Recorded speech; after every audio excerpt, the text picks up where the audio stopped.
El Congreso no declaró la guerra a Rusia, pero autorizó el uso de fuerzas de Estados Unidos contra ella. El presidente de Estados Unidos, Joe Biden, ha violado la Constitución al enviar equipos y soldados a Ucrania para luchar contra Rusia, afirma el columnista estadounidense Andrew Napolitano en un artículo para Washington Times. ¿Acata el Congreso la Constitución? ¿La acata el presidente? Las respuestas a estas preguntas son obvias. Hemos confiado la Constitución en manos de políticos deshonestos y corruptos que la ignoran. La consecuencia ha sido la muerte de inocentes, una deuda interminable y la pérdida de la libertad personal de innumerables personas, declaró Napolitano. El columnista explicó que el Congreso de Estados Unidos no tiene derecho constitucional a declarar la guerra a Rusia, ya que no hay razones militares para hacerlo. Sin embargo, el poder legislativo facultó al presidente para emprender guerras no declaradas, como ocurrió en Afganistán e Irak. El Capitolio, según Napolitano, dio a Biden $113.000 millones y le autorizó a gastarlos en equipamiento para Ucrania. Además, añadió, Estados Unidos envió en secreto soldados estadounidenses junto con el equipo para que lo manejen. No sabemos cuántas tropas estadounidenses hay en Ucrania, ya que no llevan uniforme y su paradero es secreto. Lo que sí sabemos es que participan en las hostilidades, ya que gran parte del material que ha enviado Biden requiere conocimientos técnicos estadounidenses para su funcionamiento y mantenimiento, destaca. Según Napolitano, la resolución sobre los poderes de guerra de Estados Unidos, que permite guerras presidenciales limitadas, pero exige la notificación presidencial al Congreso del uso de la fuerza militar estadounidense, es inconstitucional porque consiste en que el Congreso cede una de sus funciones básicas: declarar la guerra.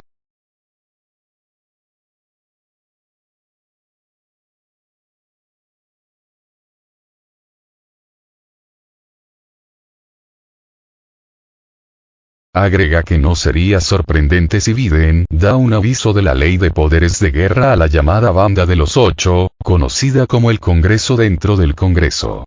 Está formada por los presidentes y miembros de mayor rango de los comités de inteligencia de la Cámara de Representantes y del Senado y por los líderes republicanos y demócratas con los que el presidente comparte secretos.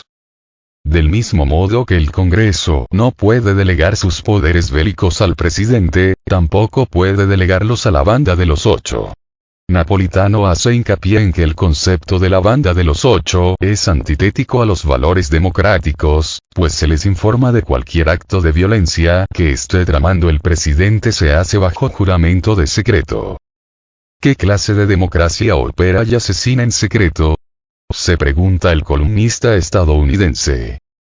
Los tratados en los que Estados Unidos es parte limitan sus acciones bélicas a las necesarias, defensivas y proporcionales.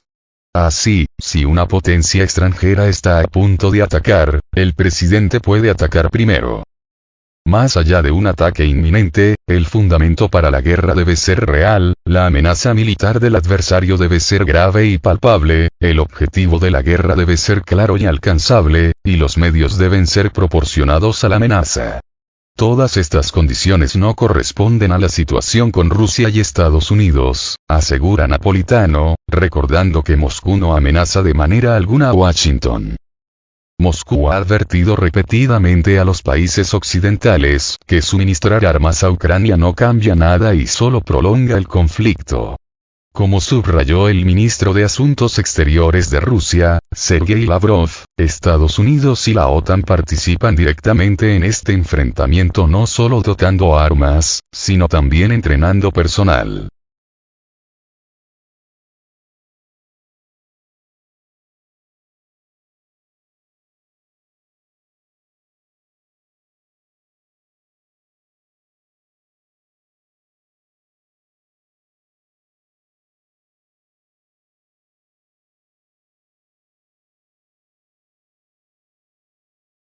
Robert Kennedy Jr.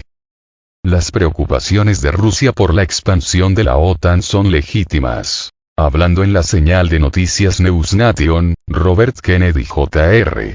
dijo que Rusia tiene preocupaciones legítimas con respecto a la expansión de la Organización del Tratado del Atlántico Norte, OTAN, hacia sus fronteras.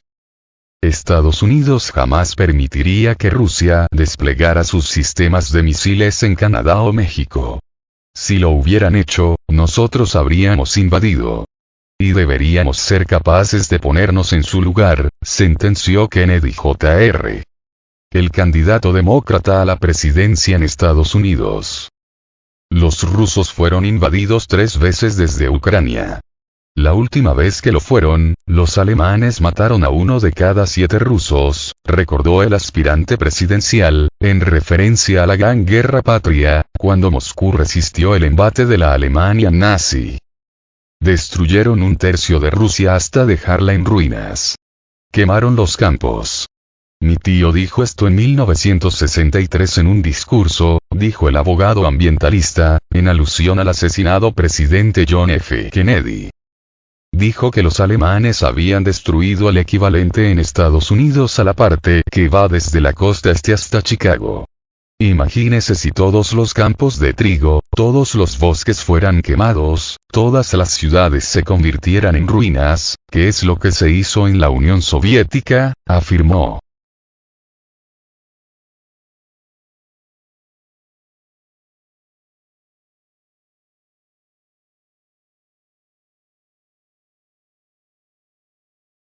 Kennedy Jr., quien durante su precampaña ha tomado distancias de las posturas imperialistas del establishment demócrata, recordó que en el gobierno de John F. Kennedy su aparato militar quería que fuera a la guerra con Vietnam, Laos, Cuba, la Unión Soviética, pero el entonces presidente les respondió: hay que ponerse en el lugar del enemigo si queremos alcanzar la paz.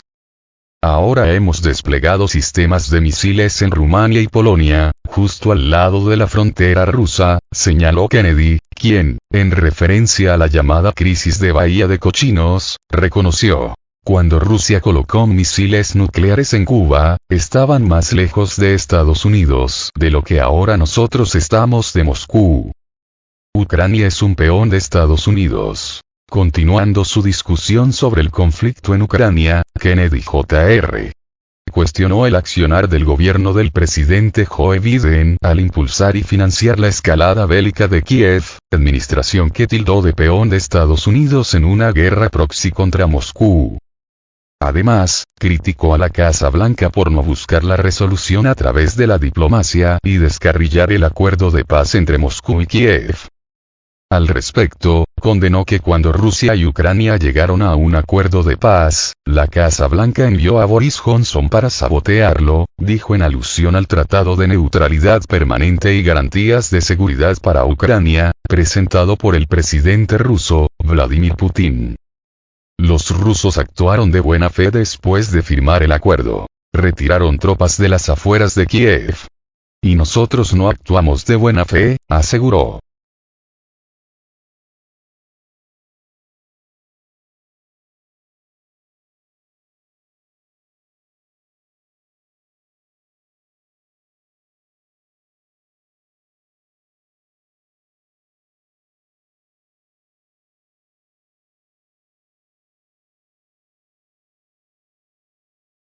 Austria llama a respetar las leyes al abordar tema de activos rusos congelados. El tema de los activos rusos congelados en Europa debe abordarse en pleno acuerdo con las normas de la ley, declaró el ministro de Exteriores de Austria, Alexander Schallenberg, en una entrevista con el canal de televisión ORF. Somos países donde rige la primacía de la ley. Aquí, cada decisión, ya sea sobre las sanciones, o sobre el uso de los fondos congelados, puede ser impugnada por el Tribunal Europeo de Justicia en Luxemburgo, comentó Schallenberg. El jefe de la diplomacia austríaca pidió respetar las normas del derecho internacional en el tema de la confiscación y el uso de activos rusos congelados, destacando que de lo contrario existe el riesgo de que la Unión Europea se encuentre en una situación embarazosa. Según indicó el titular a la cadena televisiva, actualmente entre Moscú y Viena no existe ningún tipo de diálogo. A nivel oficial, no existe, destacó Schallenberg al referirse a los intercambios entre Rusia y Austria. El ministro de Exteriores del país europeo agregó que la embajada austriaca en Moscú trabaja en un formato abierto. Y no hay nada más que se pueda agregar a eso, subrayó. Algunos países apoyan a Kiev con suministros de armas, donaciones, ayuda humanitaria y sanciones contra Moscú. La Unión Europea ha expresado en más de una ocasión la disposición de usar los activos rusos congelados, incluidos los privados, para reconstruir Ucrania tras el conflicto. En febrero pasado, la Unión Europea aprobó la creación de un grupo especial de trabajo para el uso de los activos rusos en interés de Ucrania.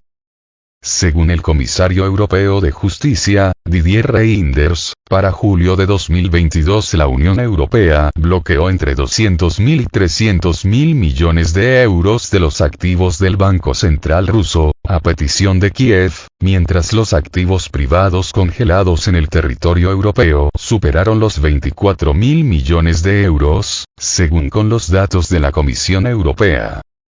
La portavoz del Ministerio de Exteriores ruso, María Zakharova, calificó de robo el bloqueo de los activos rusos.